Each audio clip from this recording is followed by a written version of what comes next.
Welcome to Tripping Over the Ottoman. I'm David Van Deusen, here with my co-host, Abby. And David and I are two super fans from two totally different generations who take a deep dive into episodes of the one thing that unites us. And that is the Dick Van Dyke Show. And today we're going to have an in-depth discussion of another one of our favorite episodes, which is 100 Terrible Hours. And our discussion will be enhanced today by our special guest and producer, writer, and Dick Van Dyke Show story consultant, Bill Persky. Bill, welcome to the podcast. It's great to have you join us today, and we can't wait to hear your recollections about 100 Terrible Hours and other Dick Van Dyke Show memories. Great to be here, and your commitment to it and your love of it and the Walnut Times. And I guess it's just a passion of yours. Indeed it is. And thank you very much for that compliment. It's been a pleasure to get to know you and so many others who were involved with the show through the years. As we said, our discussion today is 100 Terrible Hours, which was season 4, episode 30, written by Bill and his partner, Sam Denoff. Written on February 9th, 1965, revised February 26th, 1965, and filmed on March 2nd, 1965. So this episode is a favorite for a lot of people. I know, Bill, it's one of your, personal favorites you're pretty proud of. And also it's my dad's favorite. So I had pulled them at the beginning of the podcast, like, what episodes do you want to see us do? And he said, the one where he's a DJ and he has to stay awake. Really like that one. It's really funny. So I hope he enjoys this today. Interestingly, Bill, and Yes. we'd love to see if you remember, the episode was filmed just a few days after Dick delivered the eulogy at Stan Laurel's funeral. Yeah, Dick had a god. It was Stan Laurel. I mean, he could do Stan Laurel better than Stan Laurel. Stan Laurel had great respect for Dick, and they spent a lot of time together. Eventually, the episode aired later in May 5th of 65. We're interested if you can share with us any memories of how Theodore J. Flicker got to direct this episode. It appears that the only other one he directed was Show of Hands, which I think you also wrote, Bill. Ted Flicker is an interesting guy. I don't know if you know that much about him.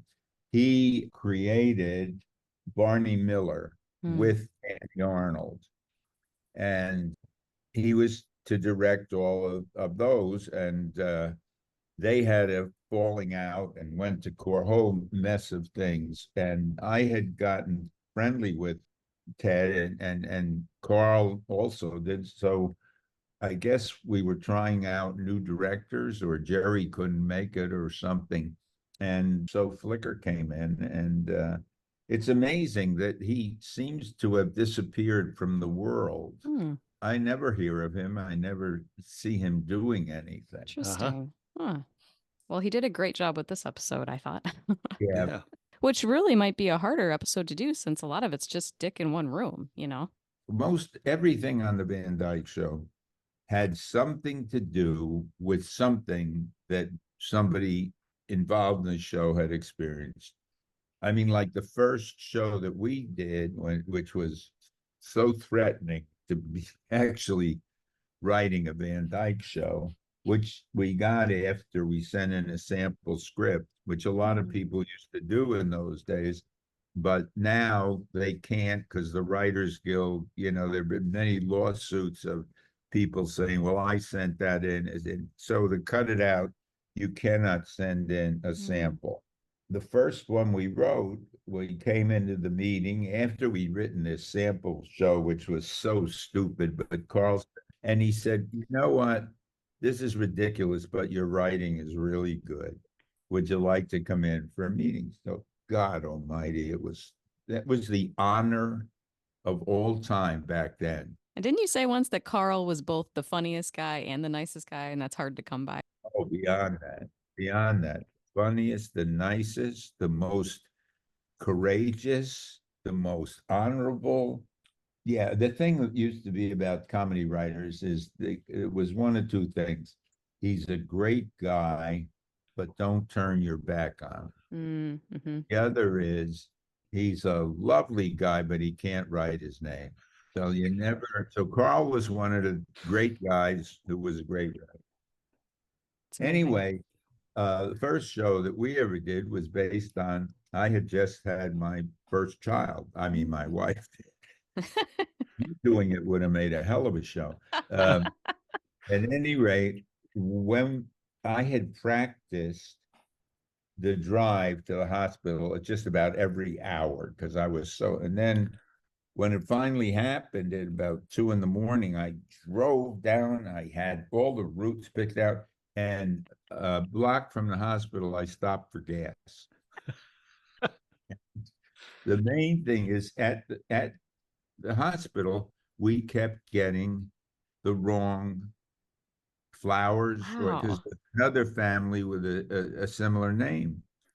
And so I said when we were talking to Carl, so I figured, how do we know if we got the right baby unless it's an ethnicity difference? Yeah. Because there was no DNA back then.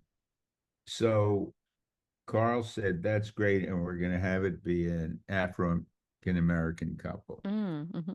When we wrote the script and the network called Carl and us, and we went in and I don't remember who the executive was, but he said, Carl, we know that the civil rights movement is budding and growing, and we know how committed you are to things like this, but this is the world, it's just a little soon. Carl said, soon for what? And he said, well, it's too soon for a white couple to make fun of a black couple. And Carl said, well, that's not, this is a black couple making fun of a white couple. The guy almost fainted. He said, well, God, we're certainly not ready for that. That is amazing that came from real life. I had no idea. Anyway, we're not talking about that show, but while we're on it, I mean, Yeah. we didn't know what would happen because it was early in the situation. And what it did was it made the couple peers. They were both adults having children. There was no difference between them. So anyway, we weren't sure what would happen. And I guess as a backup, if it really was too much, we had a different ending. Carl was determined, and they said, well, you can't do it. He said, well, if I can't do this, I can't do the rest of the series. Wow. It was on the air to start the third season, I believe. When it got to the moment where Greg was going to come through the door with his wife, Carl and I, we were standing there, and the door opened, and they came through the door, and there was a split second of silence, and Carl said, oh, shit. And then they started to laugh, and the laughter was continuous for 20 minutes, because every time we go back to start again, they'd start laughing again, because there was another thing, and it was, Oh my gosh. I think, the longest continuous laugh ever. That's amazing. And it was very exciting. I bet. But as to 100 Terrible Hours, Carl loved to do things that were experiences of the people who were writing them. It's like the ducks with pillows, you know, where Dick went to court and everything. That happened to me. Oh, interesting. Really? Yeah.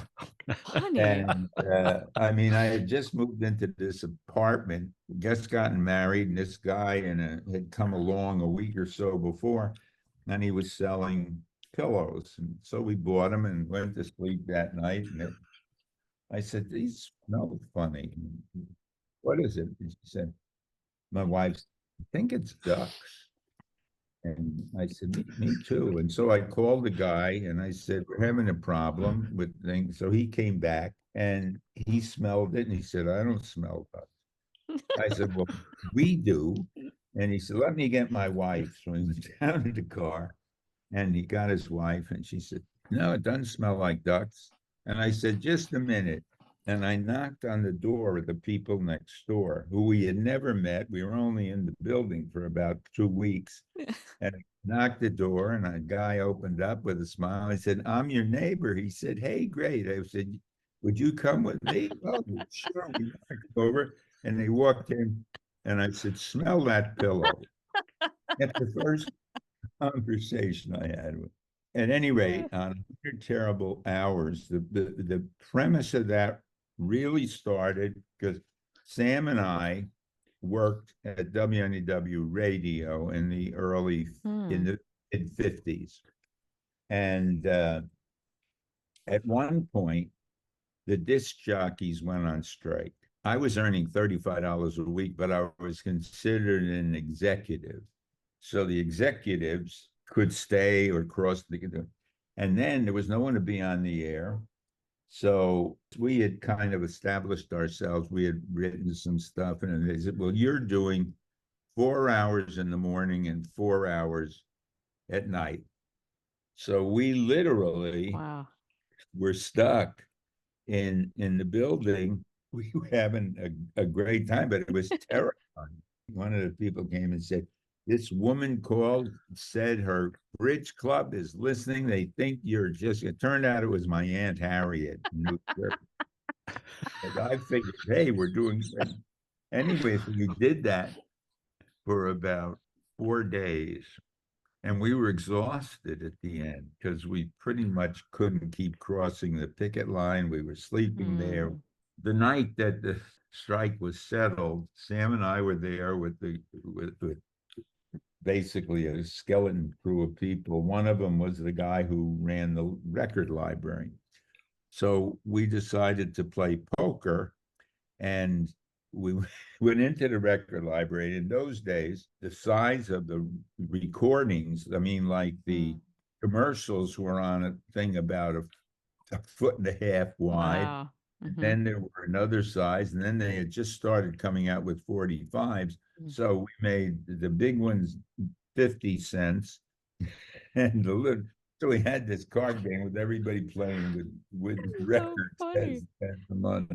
But at any rate, what we did in the shows was try to write Dick into situations that we knew he would not only be brilliant at, but he would find things that you couldn't imagine as you were writing them, because your script would be 200 pages long. Well, Dick cut, and then he goes over here, and then this was a perfect place for him to be awake all night. And then we added the dimension that in the middle of it, he had his first interview with Alan Brady, and he couldn't break the date or wait. So he went at the end of his thing. He was exhausted. He was hysterical. And he had his first meeting with Alan Brady. And one of the things that was on there is about 30 hours in, somebody called and said their cat was caught in a tree. Love that part. Dick started to cry. He kept coming back to that. And somehow, I forget what the line was, but Carl said something. Cat got your tongue? Cat got your tongue. Yes, the cat got to your tongue. Carl said, "Oh, you know about the..." And he stood up on the floor. It's because of him. You wouldn't write that for that show. I mean, he did things, I mean, at one point where he put down his coffee on the turntable, and he just kept reaching for it and reaching for it. And all while he's doing jokes and stuff too. Like he's talking as he's doing it. I mean, it's all going on. Yeah, he was just brilliant in it. He also had a DJ background, did he? Was he not a Yeah, disc he jockey did. for a while? Yeah, he did. He was a disc jockey. It was hilarious. We wrote some hilarious stuff, and he did some hilarious stuff.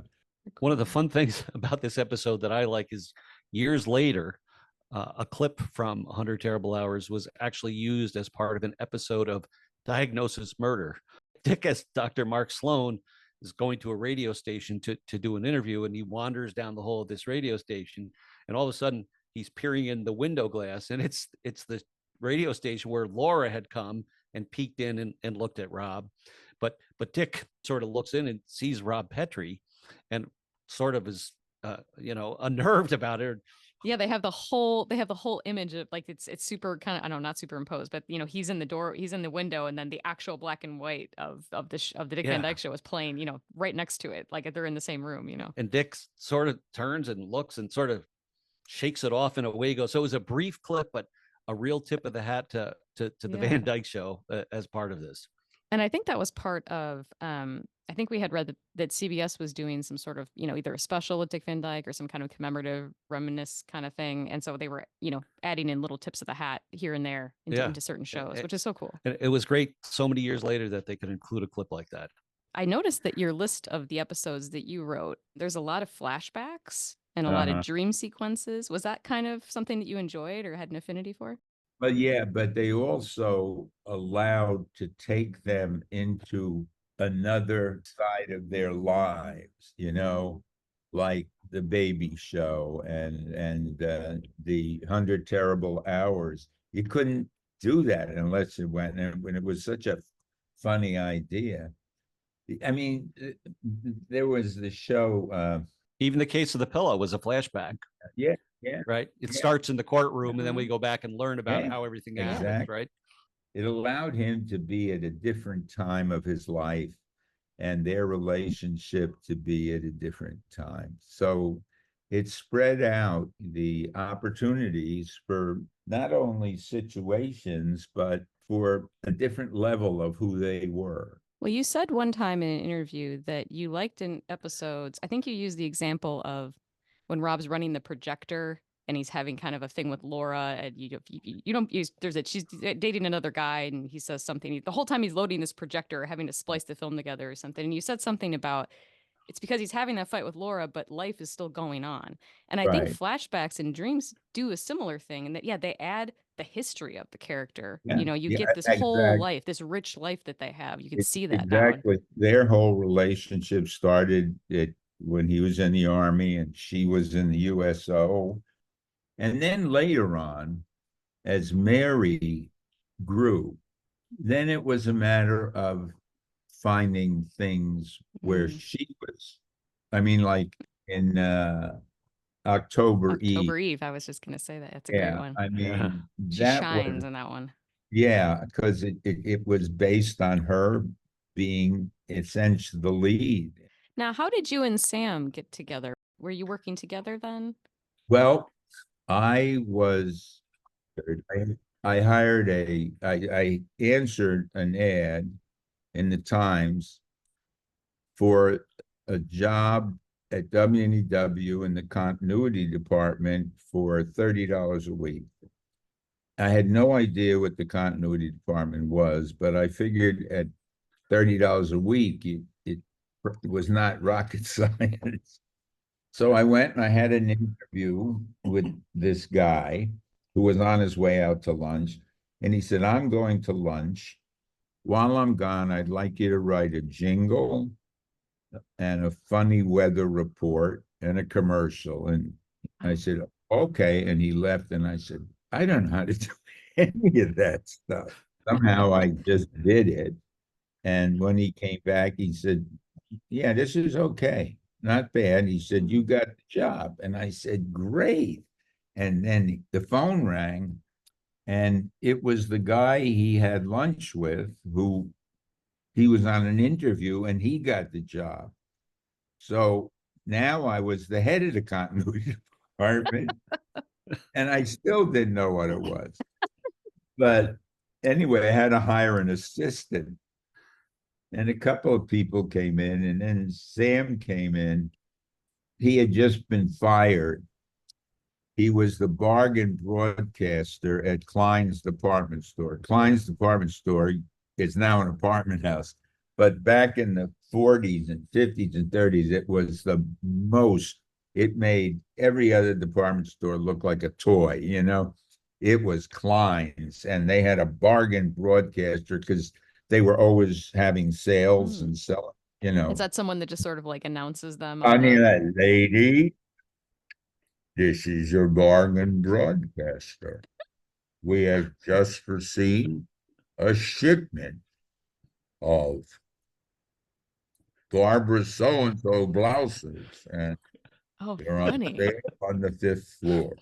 And he'd do that all announcement. And then one day That is cool. They should bring that back. That's really he, fun. he was getting bored. So one day they got a shipment of maiden-form bras. So he said, "Ladies, this is your bargain broadcast.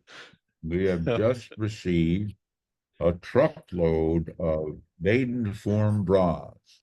They are for sale at prices you won't believe on the 5th floor. Hurry, this is going to be a bust-out sale." And they fired him. So, Oh man. so he came in, he told me that, and we just hit it off. And I had started to write little jokes because the continuity department means that you put a book together in order. I mean, you put a commercial in, you say, now do this. It was just the most tedious thing in the world. The only fun was I got to approve all the commercials and stuff that came in. After I was there a while, I started writing little jokes on things, and the guys liked it. And then when Sam came in, we kept doing that. And finally, the president of the station said, "That's really good. You keep doing that and do it wherever you have a chance and whatever." So that's where we started. We had a Christmas party at the station, and Sam and I wrote a show. They incorporated everything we had. Sam played the piano, we wrote songs, we did everything. And after it was over, this little guy came over and he said, "Hi, I'm with the Morris office and I would like to be your agent." And I Wow. thought, oh my God, an agent. I never thought of an agent. And I said, "Well, gee, that's great. Do you have a card?" He said, "Well, no, because till this morning I was in the mail room and I don't have my cards yet." I said, "You're the Wow. perfect agent for us." And it turned out it was George Shapiro, who went on to become Wow. the manager of I mean, Jerry Seinfeld, Andy Kaufman. I mean, the people that discovered, anyway, we were his first clients. So now when you came into the Dick Van Dyke Show, did you come into the 3rd season? Yeah. Is that what you said? You started Yeah. the 3rd season? It's interesting because I feel like there's a tone shift in the 3rd season, and I always have accredited it to you and Sam's scripts because I think it's just slightly different and better. People felt that. I think, yeah, maybe. Carl wrote all of the shows himself. Yeah, and not to discredit his genius at all. I mean, it just was a tone shift, you know. No, there was something. Well, you bring in a new something, there's going to be something comes out of it. I know the actors develop too. You know, I feel like sometimes actors start on a character, especially like Mary. She kind of starts a certain way and then grows, you know. I mean, like Mary, who was famous for her crying. When she had a cry in the first show, she had a cry in. She said to Carl, I don't know how to cry." He said, "Then don't." She said, "Well, it says I have to cry." Yeah, you try and cry, but you can't.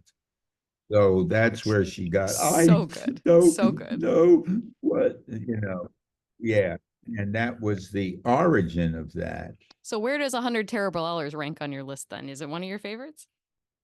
Yes. There's only one show I didn't like of all. I mean, we did, I think, 24 Around 20, yeah, episodes 25 or I had, yeah, I more. think.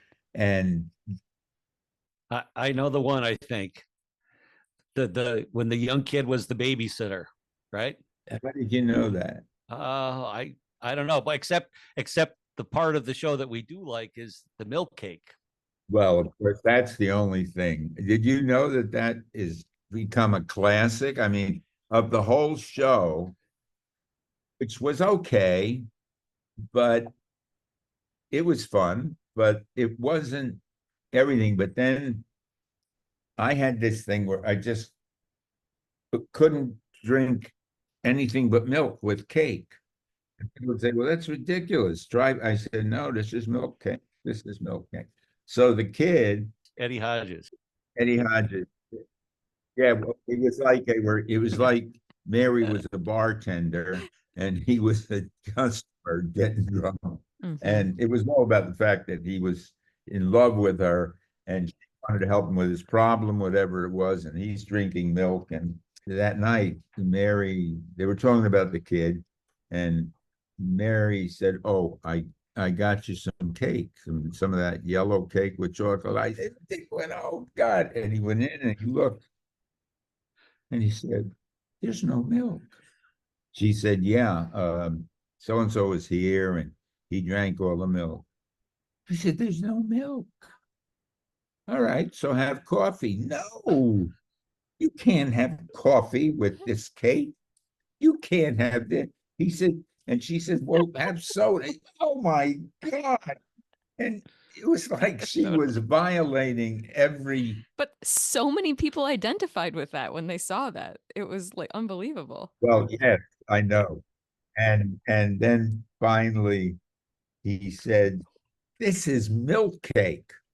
And she said, oh, he said, well, you don't know anything. You drink a milkshake with a tuna fish sandwich. She said, yeah, what's wrong with that? He said, you need soda to cut through and tear a hole through.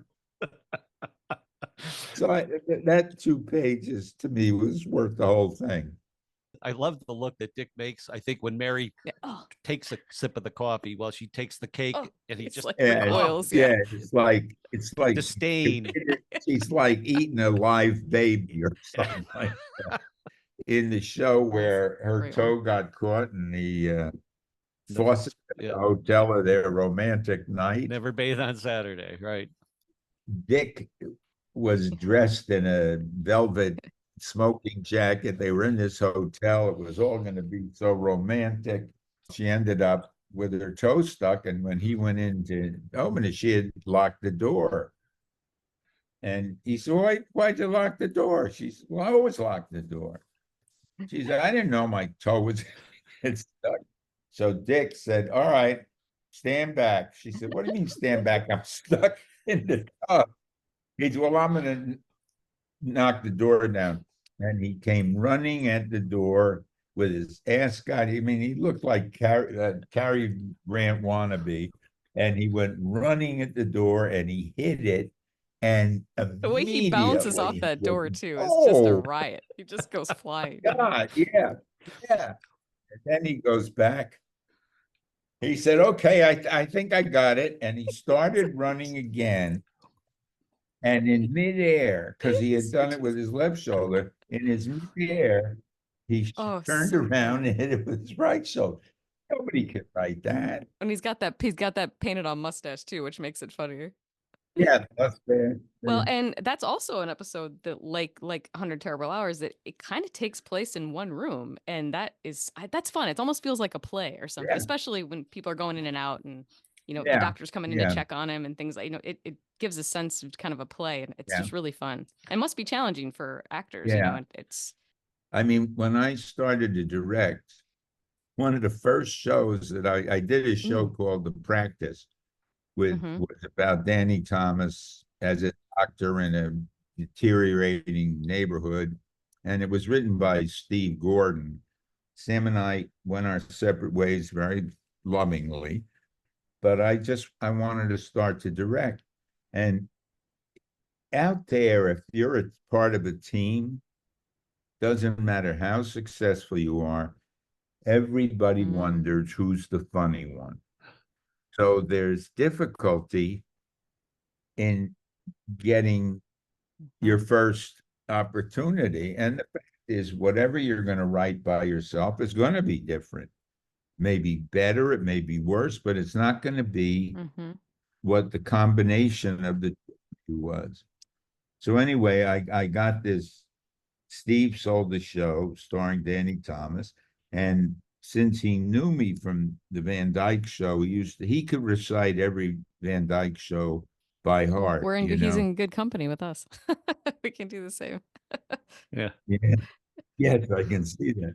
And anyway, my first directing job was on The Practice. And in the first show, the doctor's office had been broken into and everything was gone.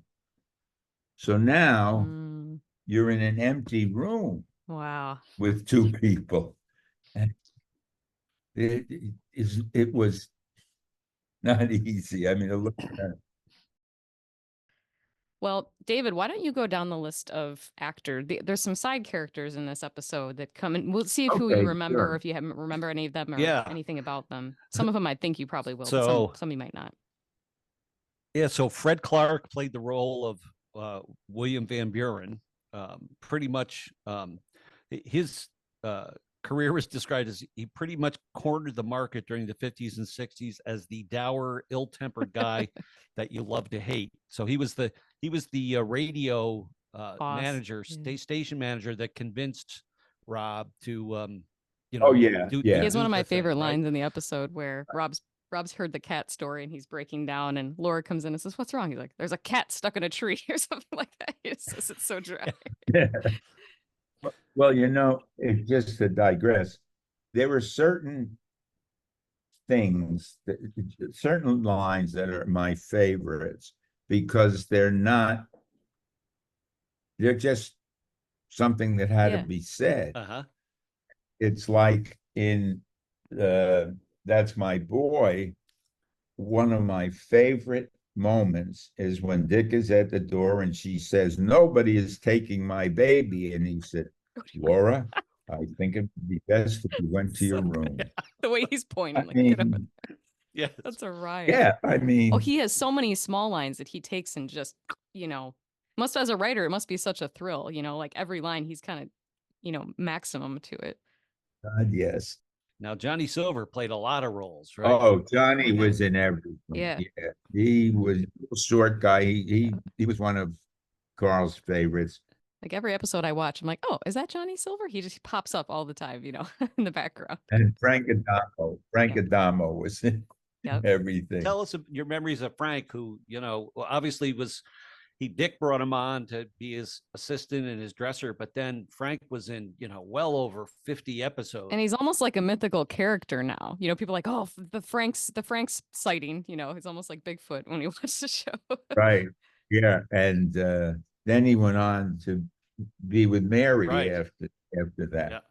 Yeah. He was just ubiquitous as an actor. He just looked right for the guy who did this or the guy. And it was also about wanting to use him for him to have the money and the credits and stuff. Yeah. But he was in countless things. He did the parts brilliantly. I mean, you never would think, oh, he's not an actor by J. Yeah. Fit yeah. right in, So explain to us, you talked about the money. So how did it work for a guy like Frank in terms of if he was in an episode and seen but didn't speak, he got a certain rate of pay, Yeah, or if he spoke, yeah, how did that all work, Bill? Well, it was a very different union back then. I mean, the Writers Guild had a strike that changed everything. The actors had a strike. I mean, when the strike that was really a killer was when we were doing That Girl, and we were the producers and head writers. Mm. And the Writers Guild said that we couldn't go to work as producers because we were writers Oh first. boy. Wow. So that was difficult. Interesting. And but the pay scale then was, an extra, or if you had a line or two and you were recognizable, there were other Tears. Yeah. Then there was another guy who we used a lot. Abdullah, Danny Thomas kind of adopted Abdullah, and he gave massages in the gym. They had a little steam room and a thing at the studio. He would come around and say, "Anything for me? Anything." So we used him a lot too. Yeah, he makes an appearance in this one. I think he walks, is he at the window, David? He's looking in the department He's store. one of the onlookers outside of the store window watching Rob do the shtick. Yeah. You told me a story once about Abdullah maybe always coming up and hugging Sam. Abdullah would come up behind you when you didn't know he was there, and he'd grab you around and lift you up to crack your back. And Sam couldn't stand it. And he said, Abdullah, I really, no, Mr. Sam. So Sam said, I don't know what to do. I said, I'll handle it. So I said to Abdullah, I don't know that you know this, but Sam is more interested in men than he is in women. And he's trying to cover it up. When a man touches him, it's like a thing. So now, if Sam walked down the hall, Abdullah would throw himself against the wall to not touch it. I'm sure you've heard, we were on a studio lot that was the most fun in the whole world. It's been a lot of things, but it was Desilu Kawanga at the time. And we had 5 stages and 5 of the top 10 shows. I mean, it was just, yeah, it was just this amazing. Our cafeteria was Hal's Studio Cafe, and it was not great. And but it was like a part of a tour. You got lunch with the thing and you go on around the studio. And Andy Griffith and I love turkey sandwiches, but real turkey sandwiches, and he did too. So every week we would have a turkey cooked just for us. Wow. And if someone came to order, oh no, that's you can't have that. I find this all the time because I do a lot of speaking for groups and in class. Yeah, you do classes. mentoring, don't you? Mentor writers from Yeah, different, yeah, and mostly at Sloan Kettering Cancer Hospital because they have a writing program they're called Visible Ink, which is just wonderful. It turns out my daughter went to work on a show and had my office. Really? 15 Wow. years later. Yeah. Nothing is the same, obviously, but the experiences and the fun and the camaraderie that we had on the Van Dyke Show.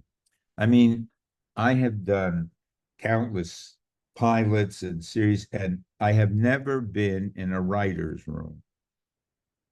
Just never had one, which is the run through, and then they all get together for 8 hours of rewriting a script that they'd already rewritten twice, and they most of the shows in LA had menus from all the best restaurants, and the writers would come in, they'd order $1,500 worth of food, and they'd sit around and make jokes with one another and improve the script too. All the people that David's talked to and the couple people we've talked to about the show, they always say that if their whole career, it'll be someone that was on one episode and they'll say, Otto, my whole career, that was my favorite thing that I did, The Dick Van Dyke Show Yeah, appearance. the Dick Van Dyke, yeah. And they'll say, I think we had a woman on who danced in one episode and she said, yeah, this was my favorite thing I ever did in my whole career. And I thought that's amazing. Yeah. Sylvia Lewis said, that's the highlight of her career. Yeah. Well, the thing is, there was no animosity there. There was no one out to prove anything. It was just really a family of people who were gifted in their own way and respected one another. Richard Deacon never liked Sam and me. He didn't accept us because we weren't there from the beginning. Oh, really? Interesting. And Rosemary never really accepted us either. Huh. Rosemary originally thought she was the co-star of the show. You know that. Right. Yeah. Yep. So she took a long time to stop feeling that way and accept where she was. But like, we would have a run through, and then Carl and Dick and Maury and Sam and I would sit for an hour eating peanuts and having beer and fixing. The thing that happens now is 10 guys go into a room and they rewrite stuff. I mean, I remember once we had a reading, and after the reading, we would go through it with the cast, and somebody said, gee, it would be great if we need a joke here.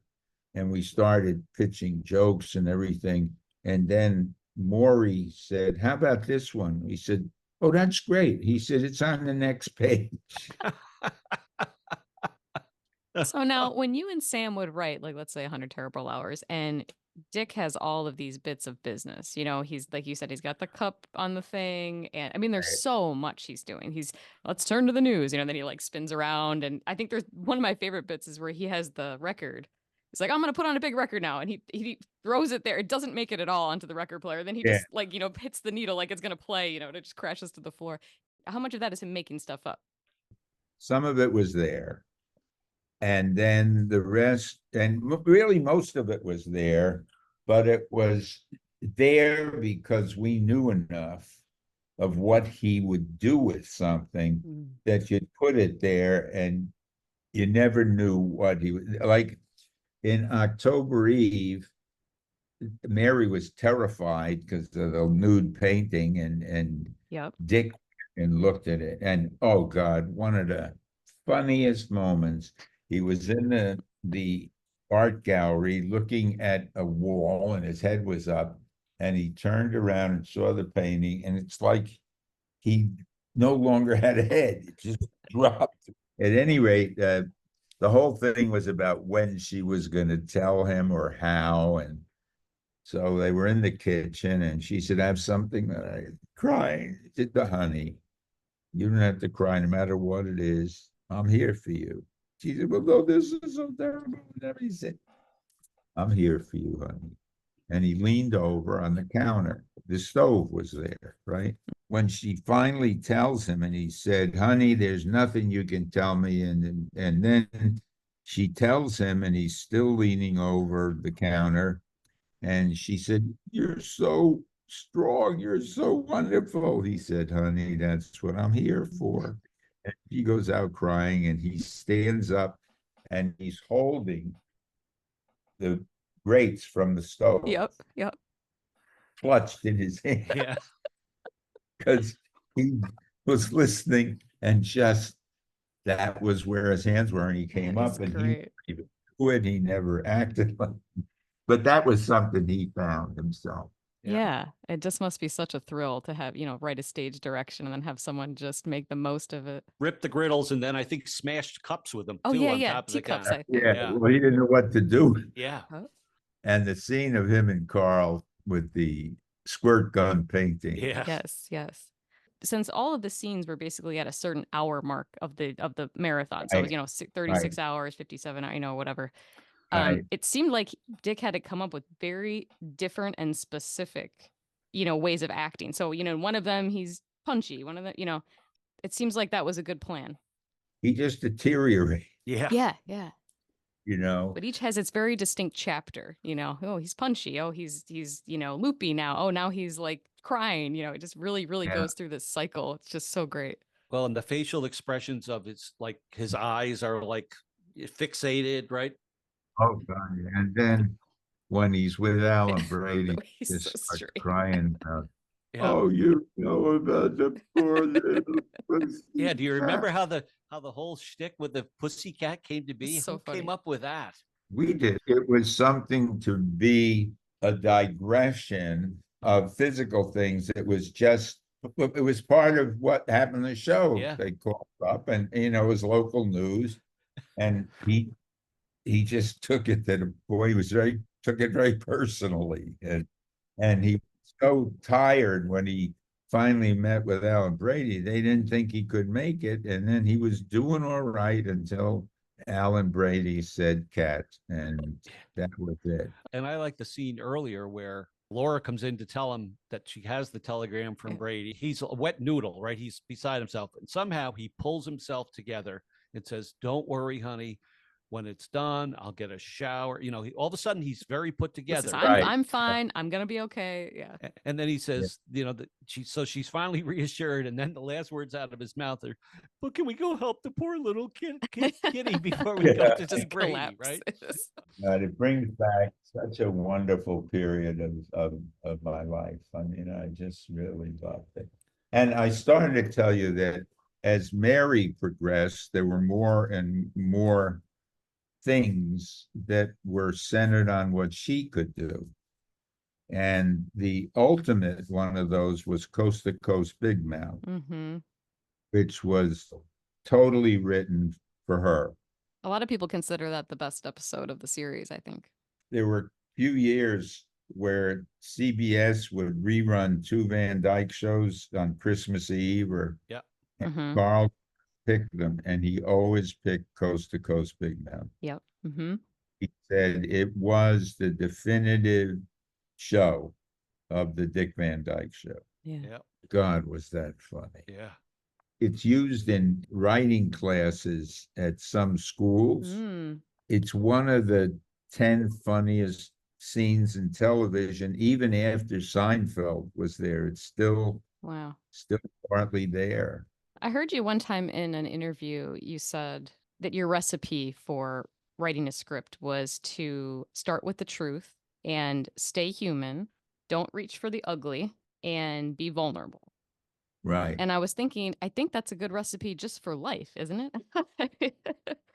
I think that's basically what it is, you know, that's how I try to live my life as best I can. But it touches all the bases. As I said, we never said, oh, here's a good joke, let's put it in and then figure out a way to get to it. You'll notice on the Van Dyke Show, every laugh came out of the next logical thing to be said or done based on what was happening before it. Yeah. Nothing was ever out of nowhere. Sometimes when I watch shows today, the humor, it doesn't come from the characters at all. It's just anybody could be saying the joke. You guys have written the character so deeply that, you know, when Rob walks in somewhere, you know what's going to happen based on what you know is going to be happening around him. You can almost anticipate what he's going to do. And then that's where the joke is from. You know, Right. some scenes, the audience laughs before he even does the bit because they can see the prop or something that he's going to interact with. And they think, oh, you know, I know what's going to happen now because I know Rob so well. The jokes really come from that, you know, a lot of times for me. Yes, exactly. And I mean, I'm just thinking of a show that we wrote that was all about that. And that was My Mother Can Beat Up My Father. Mm-hmm. It just turned him loose. I think one other time, what you pointed out to me, Bill, and it was enlightening to me, was in the writer's room, Maury would have a joke, or Sally would have a joke, or Rob would have a joke. But really, it was in the storylines of the show, there weren't really jokes. What was funny, as you just mentioned, was the situations or the reaction. Well, yeah, to the point where, you know, Carl would do the warm-ups. And sometimes if he couldn't get to it, Maury would do the warm-up. And the whole show would suffer from it, because Maury would not suffer from it, but you could sense that he set a level of what's to laugh at, and the show was something completely different than what he did. Sure. Mm-hmm. Yeah. You know, Buddy can't say Sally's lines and Sally can't say Rob's line. Like they all are very, you both knew those characters inside and out and knew exactly how they would react in every situation. Well, with all of it, in the long run, all we did was fill in the paint by numbers that Carl had created. Now you were a story consultant too for the show also, Yeah, right? story consultant. How is that different? Well, that meant that we were doing the work right from the beginning. I mean, after our very first show, we were in on the rewrites and in on all the meetings and helping people to find a story and then rewriting the stuff. And we weren't getting paid for that. So fourth and fifth season, you know, we got a salary for the title of story consultant. And in the last season, we produced half of the season because Carl was doing The Russians Are Coming. that was an interesting experience. No matter how much we became accepted, it was Carl was daddy, and that was it. And at our first reading that we were the producers on, we always sat at one end of the table and Carl sat at the other end. And the other end of the table was there, but we sat where we belonged and left it empty. And the cast was not overly happy, especially Richard Deacon. As I said, he wasn't crazy about us to start with. During the reading, it was a little awkward getting started because, you know, Carl wasn't there. And a phone call came in and Deacon picked it up and he said, "Oh, hold it." And he held the phone up like it was a rock and said, "They want to speak to the producer." And he gave me the phone and the woman said, "Are you the producer?" I said, "No, ma'am, I'm not the producer, but I'm doing the best I can." And that kind of broke the ice a Yeah. little bit. Yeah. I can tell you one moment that has nothing to do with anything, but I think anybody, That's a great intro. I would love to hear whatever you're gonna say. well, anybody who loves the Van Dyke Show, I think will identify and feel something with this. I was at Mary's funeral. She was buried in Connecticut, and the service was mostly people from the diabetes world, the doctors, parents with kids who were, you know, so it was not at all a show business audience. And there was no real eulogy done. There was an event afterwards. As we were leaving, I mean, it was a perfect movie type funeral. The sky was gray and it was cold and the wind was blowing and it was really like death itself. And Robert said, "I'd like everybody to, as they pass the coffin, to just put a rose on." I was standing there for a while. I was toward the end of the line. Mary and I were really very, very close. When she moved to New York, I was the only person she knew. Wow. So I was like her date for everything. Wow. We had a great relationship, just a great relationship. I'm standing there and I know I have to say something to my friend who is gone. And I had no idea what, but when I got there, I just said, "Oh, Rob." That really was all you could say. Oh, dear. I'll just want to say that I've been watching the show since I've been 3 or 4 years old, you know, so it's going on Yeah. 30 some years. And Right. it's the gift that keeps on giving because hopefully when I'm 93, I can still watch it and I'll still laugh at Yeah. it and it'll still be wonderful. The third season for me, it really came to life and it was the world I wanted to escape to all the time and live inside of it. To me, you're just television writing royalty. And I'm very honored to even have been able to chat with you. So I really appreciate it. Thanks for all the laughs. I loved it. And one of the things Carl insisted on was there was never any jargon that was like, "I'm hip, I'm this, you know," he said, "It'll remain timeless. It'll always be relevant." And that's Yeah. why I can watch it now. I watched it when I was a Yeah, kid. I watched it yeah. now, 30 years later. I can watch it 30 years. It'll still, because it's talking about real human honesty and Yeah, behavior, yeah, and everybody can yeah. identify with that, you know. So we hope you've enjoyed today's look back at 100 Terrible Hours. And Bill, it has been an absolute pleasure to reminisce with you about this episode as well as other Dick Van Dyke Show memories. So thanks so much for joining us today. Bill, it was an absolute honor to speak with you. Just a real pinch me moment for me. So thank you so much. It was lovely talking to you guys. I could talk forever and enjoy it. And I'm always available. Very good. For listeners, make sure to subscribe to our channel so you can get notified when the new episodes are available. And folks, remember, we are a community and we value your comments, your questions, your contributions to the discussion about the show. So feel free to always send us some feedback on the channel or send an email to our email address, trippingovertheottoman@gmail.com, with the subject of Box 7030. For today, I'm David. And I'm Abby. And thanks for tripping over the Ottoman with us. We'll see you next time.